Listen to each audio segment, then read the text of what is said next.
LaMelo Ball was special in this one, and the Hornets needed it. They finally get a win and stop the bleeding. We'll talk all about it today with David Walker on Locked On Hornets.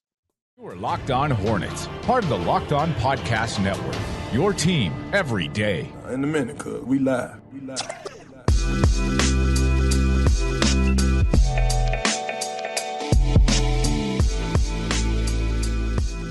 It's Locked On Hornets, a part of the Locked On Podcast Network. It's your team every day. Thanks for making us your first listen. We're free and available anywhere you get your podcast, and that includes YouTube. I'm Walker Mail. You usually can catch me on WFNZ from 12 to 3. I've been out the last couple days because I've been sick, but tomorrow I'll be going back there. I know, thank you. And as you could hear, I actually called my boss the other day, called Jeff and said, hey, man, I think I can go.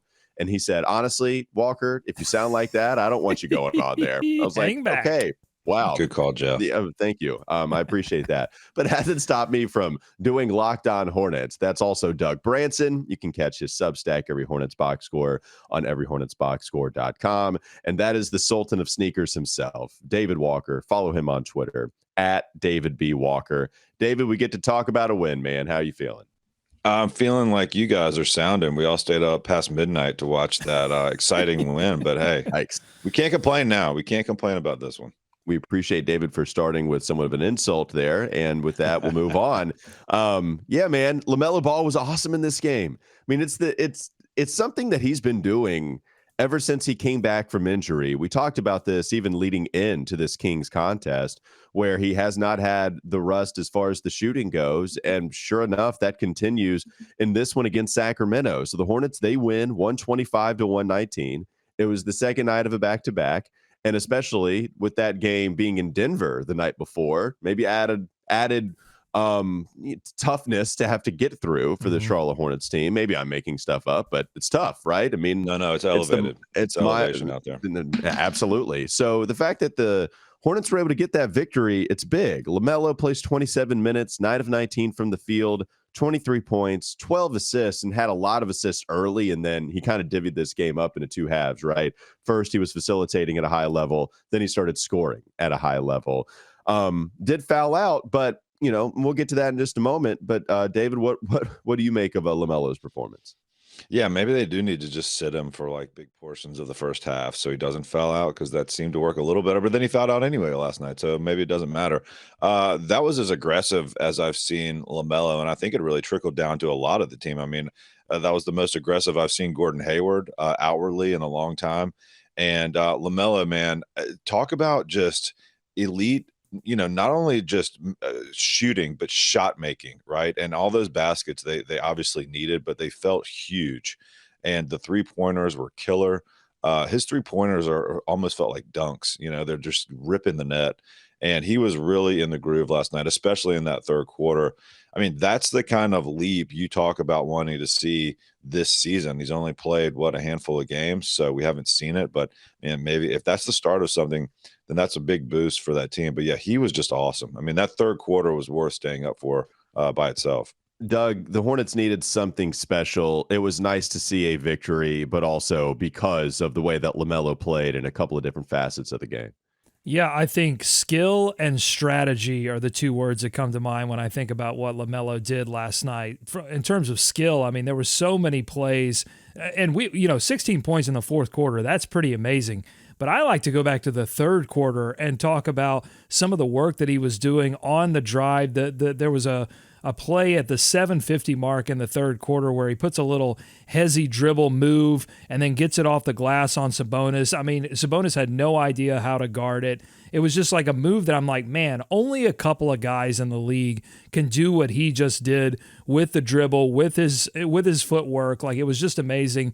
And then shortly followed by, at the 5:30 mark, he has a putback dunk on a McDaniels miss. That was like, I don't know that and Clifford after the game said he didn't know if he had seen LaMelo do that before. Like, he's just pulling stuff out of the bag at this point, and continuing to surprise us. But yeah, I mean, the 3-point shooting, as David said, was devastating for Sacramento in the fourth quarter. And the strategy part, as you were talking about there, Walker, he was looking to make assists in the first half because, well, I think number one, because of the foul trouble, because he had to be a little less aggressive with his driving, but also because Sacramento was really shading him hard, throwing double teams at him. It was obvious that they had, come into this game going, all right, we got to stop LaMelo, because if we stop him, then we stop the Hornets offense, and that's a good call. But by the third and the fourth quarter, you saw them laxing that strategy a little bit. And by the fourth quarter, he finally had some space to knock down three-point shots, and he did so, and it was beautiful. You mentioned the dunk. LaMelo will hunt these putbacks, and there is another time he did give us a fantastic putback. Do you remember the one against Indiana when then afterwards he stood in the paint and then did the on top of the head celebration? I think that led to the high-low soundbite that we'll play to change into some of these segments that we'll play sometimes, where I said he'll go low and then he'll sometimes go high. That's LaMelo. Got one last night. And then that stretch that I tweeted out, so 5:40, Hornets are only up a couple, comes down, hits a three. Keegan Murray hits a three on the other end to answer. Jalen McDaniels misses a three. Sacramento doesn't score.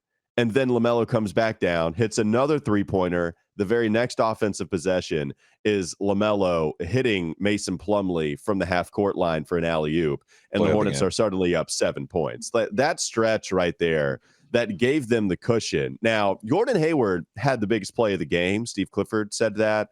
I know that's something you agree with, Doug, as you put in the rundown.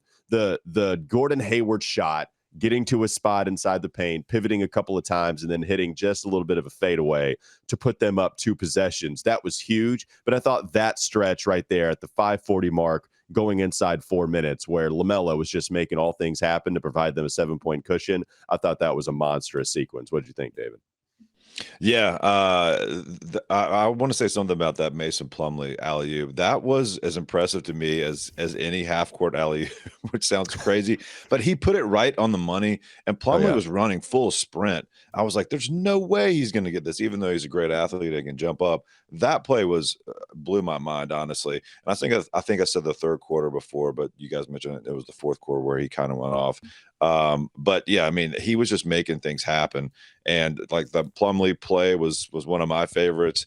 But Gordon Hayward, man, I mean, he got caught on a traveling violation a couple possessions before and was really demonstrative towards the ref. I have not seen that out of him. He was basically saying, "That's my move. That's my move, guy." Yeah. Okay, but it worked. You don't it call worked. That worked because he traveled on the. I think he traveled. Right. The second one was a far worse travel. The first one probably was a little bit one, but that second one, yeah, he dragged his pivot foot right through the garden. It was crazy. And they called him on a, in my opinion, very questionable moving screen. Another emphasis on moving screen on a play late in the game, which I probably wouldn't have blown the whistle on that. So I think they owed him 2. And they made up for it. Yeah, it's interesting because I thought the first travel, I thought that was a real lame travel call. Like I thought that pivot foot where Gordon was so mad. Like that's the part of the officials calling travels more so that just makes me so angry because it's like holding in football. They do it on every single play. If you pivot, if you want to bring out your microscope, you are going to be able to see the foot move just a tiny bit. And I thought that's what happened with Gordon. The second one was worse. The moving screen, it really was. I'm sorry. You just gave me this mental image of like the referee with one of those little tiny like telescopes that they're looking at the feet. Gotcha. Yes, pay attention to me. I'm the official that made this call. Absolutely. I saw it move a little bit. The moving screen, the only reason it kind of goes down to this LaMelo fouling out situation where he swipes down. There are some things where you have to help yourselves. And I think Gordon Hayward, he chicken wings it a little bit. So on that screen, I get it. But like the pivot, it doesn't matter how good you are. I mean, Hakeem Olajuwon probably could have gotten called for a million travels, right? Like you can't lunge out. And I think he elbowed like chicken winged a little bit. And it's the same thing with LaMelo. It turned out to be a foul. We got one camera angle that proved it. And for a while, it was extremely questionable. But the last camera angle they showed proved it was LaMelo fouling. Man, you can't swipe down. And it's something that we've talked about a lot with LaMelo. The entire team. Like, the entire team's doing it, but LaMelo specifically, he's the team leader. Absolutely. He can't do that. So, yeah, Doug, I mean, you and I have talked about literally that same thing before. It's the last thing that needs to come to LaMelo's game. because it can't just be all these officials' fault, right? Like it's not everybody else's fault but LaMelo's. It's not him not getting star calls or getting benefit of the doubt. There's some of that in there, yes, but it's also De'Aaron Fox beat you. I mean, how effective is that play going to be? Yeah, but the sixth foul that he committed, and the fifth foul, which was another, I think, was another reach on Fox. To me, around, yeah, yeah. To me, those aren't. I thought it's good. Go ahead. Yeah. To me, those aren't the problem fouls. You obviously don't want to do that, but those aren't the problem fouls. It's the first, second, and third foul that happen early in the game that are the real problem, because they tend to happen like in transition when he's made an error and he's trying to make up for it by getting a steal. But the problem with those early fouls is they put you in that situation late in the game when if you do foul, you foul out. But more importantly, we haven't seen his steal numbers be very high. We haven't seen his rebounding numbers be very high, and I think a lot of that is because of the early foul trouble, getting him into situations where he can't play the aggressive, amazing LaMelo style of play that we love to see him play, because he's got to think about the fouling situation. And then even with all that, he still fouls out. So it's the one issue he really, we talked a lot about early in the season. He was going to come in and put a focus on, drawing fouls. But I think he really's got to step back and put a focus on not committing these fouls, because that's not what all NBA players do. They don't take themselves out of these type of games. Yeah, I mean, he only had 2 against Atlanta and Denver, but he had 6 against Detroit and Sacramento. Remember the first game he played, he had 5 coming back against Miami after the first injury. So these seem to be mentality situations where he's like, all right, screw it, I'm just about to be mad aggressive and defensively, and there are a few games now where he got close to fouling out and twice where he actually did. We'll talk plenty more in mostly celebrating LaMelo. The fouls are the only thing. LaMelo was incredible last night against the Sacramento Kings. Coming up next on the Locked On Hornets podcast. Don't go to sleep on the Hornets just yet. Doug is going to empty the notebook. He'll talk to you about some of the other things that he noticed in this game. Plus, Kelly Oubre, plenty of other role players to get to. Theo finished it out. Nick Richards, awesome, just slamming everything. And Kelly Oubre led all Hornets in scoring with 31 points. So plenty more of analysis on all of those other players that had a big impacts in this victory. This episode is brought to you by Turo. Turo is the world's largest car-sharing marketplace. With Turo, you can book any car you want, wherever you want it, from a community of local hosts. You can browse a huge selection of vehicles for just about any occasion or budget across the U.S., UK, Canada, and even Australia. You can book a spacious SUV or minivan for a family road trip. You can get a classic or luxury car for a special event, birthday, or even holiday. And you can find affordable economy cars if you're on a budget and just need to get from A to B. You can test drive that new electric vehicle you've had your eye on, see how it fits in your everyday life. Many Turo hosts can even deliver the car right to you. Every trip is backed by liability insurance. Terms, conditions, and exclusions apply. Forget boring rental cars and find your drive at Turo.com. More Locked On Hornets coming up next. Is Locked On Hornets. I'm glad we have YouTube now for everybody to see just how bulked you are. Can you give us a gun show flash real quick? Oh, yeah. Me and you, man. Look at that drape. That's 100% grade A. Look, here I am doing it. Look at these noodle arms right here. Look, they just flow. Yeah, we got it. Listen. Yep. Yeah. If you want chicken wings, if you've been starving for some chicken wings, this is the show for you, folks. YouTube.com/chicken wings. It's time for more of the Locked On Hornets podcast.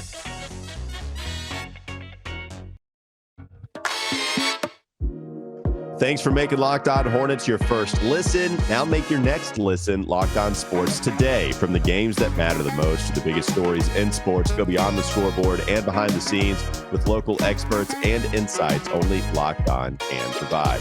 Doug, we'll start with you. Who are a couple of other players you wanted to talk about? There are a few to choose from, so let's go to the next guy on the list. LaMelo has to be one. Gordon, with another game back from injury, coming up with a huge bucket. Maybe he was your second guy. Who is somebody else you want to put up on deck?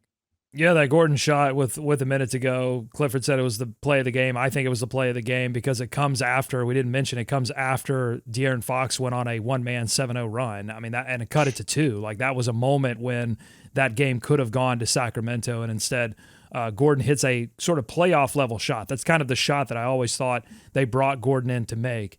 And he makes it and has an efficient night overall. But the other guys that I think we have to talk about are two guys that I thought made serious cases for being a starter for this team, and that's Kelly Oubre, who did start in place of Terry Rozier, who was out with a bruised hip.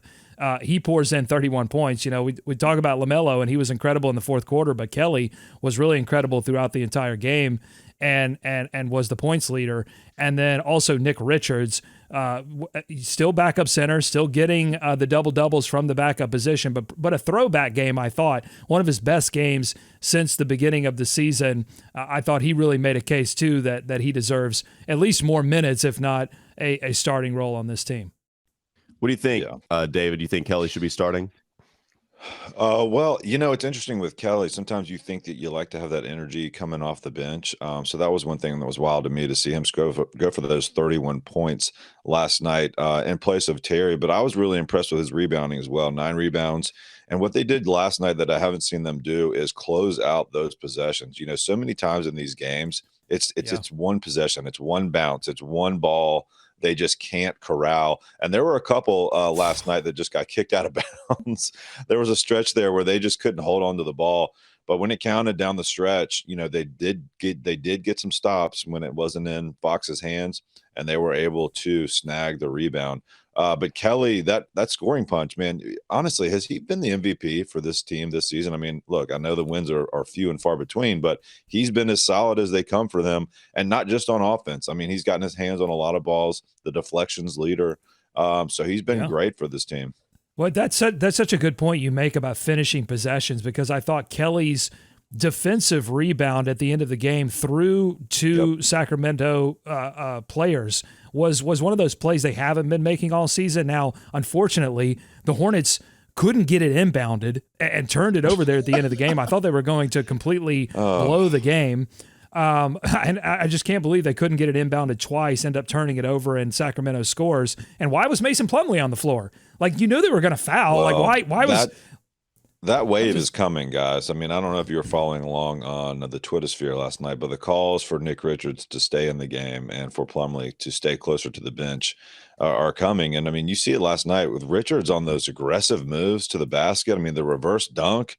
You know, I don't think every matchup is going to be great for him, but he is making his case for sure, just with his length and the activity he does on the boards, and having someone in there that can get up. You know, I mean, it's a big boost. And I think you're right, Doug. These double doubles off the bench are going to be harder to keep on the bench, I think. Yeah, and the thing with Kelly that I think is important to understand is that I've said this time and time again, that the LaMelo-Terry backcourt is just devastating to the team defensively. And like, Kelly's not the greatest defensive player in the world. In fact, it was his defense against Herter in the first game against Sacramento that actually lost them a very winnable first game against Sacramento. But he does have the deflections, he does have the want to, and he does have the length. Like, you can't shoot over Kelly. Now, Kelly's late on some of these closeouts, but you can't shoot over Kelly like you can shoot over Terry. And he's not quite the Olay defender in terms of letting guys blow by that Terry is. And so, I think Terry gives you a lot offensively, but in previous seasons, but not this season. And so, look, desperate times call for desperate measures. I don't think Clifford would be crazy for keeping Kelly, as long as they're winning or being competitive, keeping Kelly in the starting lineup, even if Terry's ready to go. Yeah, I was asked this too the other day, except for Gordon Hayward, right? Putting Kelly Oubre in the starting lineup in exchange for Gordon Hayward, which is not something that I would do if Gordon is healthy, especially because of team defense, because I trust Gordon to make more shots. The thing about Kelly in for Terry, it's interesting, and I get it, because Terry has not been hitting shots this year, but even with Terry Rozier struggling from a facilitating standpoint, playing the point guard, I mean, Kelly might be the least pass happy guy in the entire association. Right. He's not going to pass it at all. Like, he's just not going to. He absolutely refuses to pass the basketball. And that's something that will also affect the starting lineup. So if LaMelo gives it up, more likely than not, Kelly's going to get a good shot because LaMelo gave it up. Maybe he dribbled in the paint and then kicked it out, whatever. But you better hope it's a good shot because it's flying. And then also Kelly might attack. And the consistency, while I do think he's increased his attacking, which is great, and I've praised him for it, the efficiency is still exactly where it's been pretty much his entire career.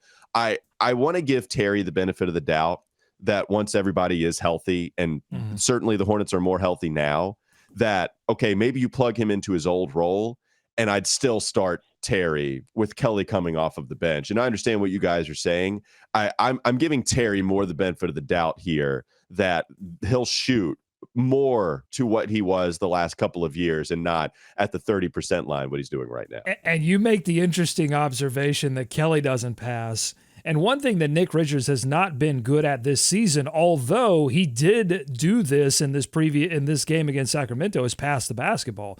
Nick actually was looking to kick out. I was like amazed. He had 3 really good passes in this game. He had 2 assists overall, but 3 really good passes that I have not seen Nick Richards make. If he continues to do that, to me, that unlocks an avenue for him to assume the starting role for Mason Plumlee, because that's the problem. If you start both Kelly and Nick, people like to sort of say, well, just start your 5 best guys. Well, sometimes that kind of messes things up in terms of balance, in terms of things you need. And if you start both Kelly and Nick, then all of a sudden, really LaMelo has to do all of the facilitating, and there's nobody to facilitate to him to open up some catch and shoot opportunities. So that's an interesting observation. Like starting Kelly and Nick would probably present some problems. Yeah. I think it's a nice option to have. You look at that starting lineup, and I think it was the closing one as well, but the length that the Hornets are able to put out there on the court with a LaMelo and Kelly backcourt. I mean, think of all the years we had just, 6 feet tall guys at both spots, and you throw them out there with, take your pick. It's usually going to be Plumlee, but PJ's out there too. We could talk a little bit about him because PJ has been struggling. But, with Hayward and that big unit out there, it helps them, I think, close out some of those possessions like we talked about. And when you've got Kelly being as aggressive as he is on the boards, that's what they need. But you're not going to keep Terry off the court if he's healthy at the end of games, I don't think, just because of his shot making ability. So, it's a nice problem to have for Clifford to finally have some of these guys coming back. But I think probably you're right, Walker. I mean, Kelly Oubre feels like his role is, spark plug off the bench. And if you need him to play bigger minutes, he can. Now, the only other caveat or the only other argument I guess you could have against it is Kelly has been vocal about wanting to start before a couple of different times. I would think just because Terry hasn't been in that position until Devontae Graham came aboard, right? Like Terry talked about the difference in role that he had to experience when Devontae just started balling out of nowhere at the beginning of the season, and Terry's supposed to be point guard. Then Terry moves to combo guard, and it's actually way better for his career. And so it's a lot easier to take that role change when it's better for your career in the second half of that season that Devontae took over. But is Terry also willing to go to the bench? If he is, maybe you just make Kelly is going to throw a fit if he doesn't start and Terry's not. Maybe you just make that call. But that's kind of the interesting psychology part about it. Well, Clifford said after the game that Kelly Oubre, his read on it is that Kelly Oubre doesn't care whether he starts or is off the bench. So I don't know if Clifford is misreading that or if there's been some miscommunication there, but according to Clifford, Kelly does not care whether he starts or comes off the bench. The problem is that Kelly Oubre plays a lot differently when he's starting versus when he's on the bench. It really is the difference between Tsunami Father and Tsunami Poppy. When he's off the bench, it's all pull-up threes. It's all dependent on whether or not he's shooting the three-point shot very well, which is something they need, to be fair. I mean, they shot terrible. Other than LaMelo in this game, they shot terribly from 3, and it almost cost them the game, a game in which Sacramento was gifting them missed free throw shots, just like Denver. Yep. They can't come through with enough threes. Had they been on fire from 3, this game would have been out of reach way earlier. It wouldn't have even been a contest. So they need that. But Kelly plays a lot better when he's a starter than when he's off the bench. And so, I think it's something we have to monitor as the season continues. But they both made a case, I think. All right, we'll empty the notebook from Doug on everyhornetsboxscore.com. We talked about PJ struggling. Jalen McDaniels also didn't have it in this game. We did have a nice finish from Theo Maledon, so we'll get to all of that coming up next on the Locked On Hornets. Don't go to sleep on the Hornets just yet. More analysis on plenty of the other players coming up. This episode is brought to you by BetOnline.net. and it's your number one source for sports betting info, stats, and news and analysis this season. You can get the latest odds and trends for every professional and amateur league out there, from pro football to college bowl season to basketball and the World Cup that just finished. You could have bet on that. We've got it all on betonline.net. If you love sports podcasts, I hope you do. You can even find those on BetOnline as well. They're always the fastest and the easiest way to get your betting info. You can head to the website today or use your mobile device to learn more. BetOnline, where the game starts. More to come. Locked On Hornets. This is Locked On Hornets. We got a couple of rookies here. I got David spreading fake news. Guess what? 4 championship games in a row. Continued success, sustainability. I've got Steve Bob not plugging in his headphones. Which I would love to see JaVale McGee, get out there on the ice velodrome or whatever you call those things. This is a professional show we're trying to run here. Only on the Locked On Podcast Network. Your team every day.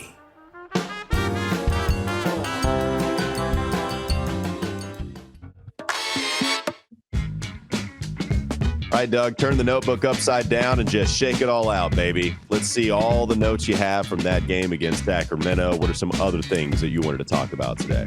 Oh, someone needs to check Nick Richards' hands for stickum, because in that first half, he was catching everything. It was anti-Bismack Biyombo. I mean, he could not drop a basketball. They were, Sacramento was deflecting. It didn't matter. Bam, bam, bam. He looked like Dennis Rodman in the Last Dance documentary. Looked like Clifford Franklin in The Replacements, yeah. Kept catching everything. I don't get that reference, but I'll trust you. Thank you for laughing, though. It was a good immediate sympathy laugh response. I do appreciate that. Hey, shout out to Steve Clifford. Got his 300th win, and he is 4 away from Bristow's franchise record. So congrats to Clifford. Yeah, Steve Clifford getting that. It's weird. We just talked about Paul Silas because of his passing, being the best Hornets coach of all time. And there hasn't been a ton of long stretches, and it wasn't just because of his passing, right? Paul Silas is the best Hornets coach of all time. I didn't want to make it seem like that was the only reason. But Clifford's 300, Alan Bristow, he's at 304. Dave Cowens has the best regular season. Well, no, sorry. So 300 wins for Clifford all time, including Orlando. Right. And so I don't know what the exact number is on the Hornets franchise, but he's 4 away from Bristow. Yeah, fair. Yeah, and I wasn't making that clear, but just interesting to see how Clifford, he's going to approach that. I mean, if he has another season, I guess, which, is not a foregone conclusion, but it'll be interesting to see. Well, Clifford is the Del Curry of this conversation, and Paul Silas is the Kemba Walker. It's just like longevity versus. That was a real revelation for David. Wow, never thought about it that way. You really like that. Yeah. Let's see. What are some other takes from this game? I mean, Theo was really good. We haven't talked about Theo yet. Rabbi Desonk just coming in and sealing the game after LaMelo fouls out, seals it with free throws, but also had 7 rebounds in this game. Theo with an amazing defensive rebound percentage of 26.9%, which for a guard is nuts. Some LaMelo Theo minutes we saw in this one. Yeah. So you don't have Terry Rozier. Really, the only ball handlers that I trust to make anything happen in this game, it is one LaMelo Ball and Theo Maledon. And those guys being on the floor together, I liked it. Yeah, man, Theo, it's interesting, right? Because you're starting to get more healthy. You did not have Terry Rozier in this game. That matters when it comes to the rotation. But Theo should not be out. I mean, when Terry enters back, I know it's going to be tough to divvy up all those minutes in the backcourt, but I trust Theo with the basketball in his hands, and I think that proved to be true at the end of this game. Oh, that's a little bit of a French connection, LaMelo and Theo, because LaMelo's middle name is. Oh, there you go, LaFrance. Yeah, Theo? Excellent. I was struggling to make it work, but there you go. Anything else, Doug, in the notebook?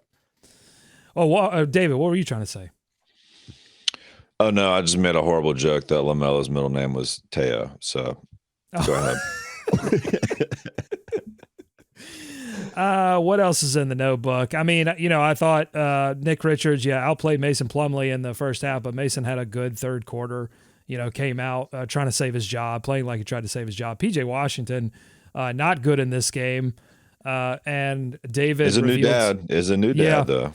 Right. David revealed to me pre-show that he's a new dad.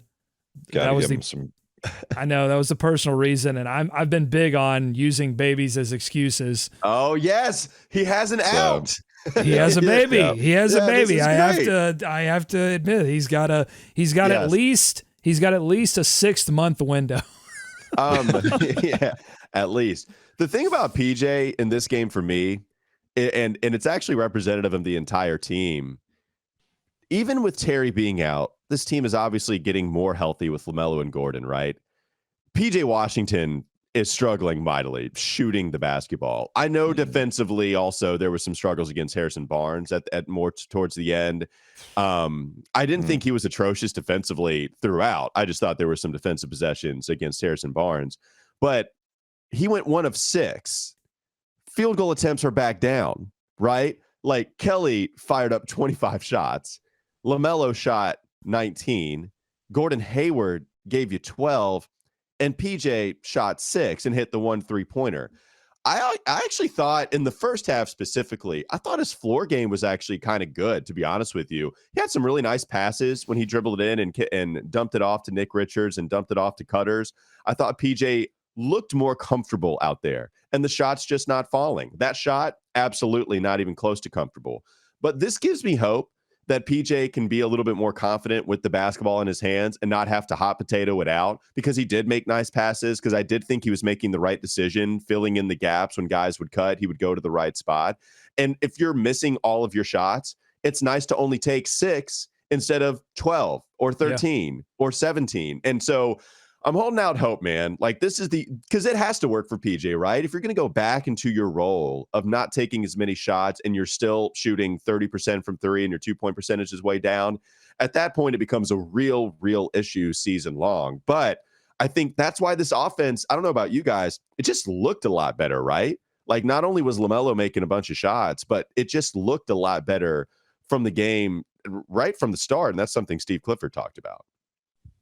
Yeah, I mean, I loved his rebounding in this game. You know, if I'm going to pick a bright spot, it's something I've hammered on him this whole season, was that he wasn't rebounding effectively enough, and did so. So he has. Well, I'm even just talking about team offense, right? Like, I did think that the offense, it looked a lot better to me, because I feel like people are doing what they're supposed to be doing more so in this game. You know, it's Gordon giving you the half court tough shot. Hey, bail us out. It's LaMelo taking you off of the dribble and just shooting some of the crazy hot potato threes. It's Kelly coming in and firing away, which is what he's going to do. It just looked more like Hornets basketball last year than we had seen all season, in my opinion. And that's a huge part as to why they got the win. I don't know if it looked familiar to you guys at all.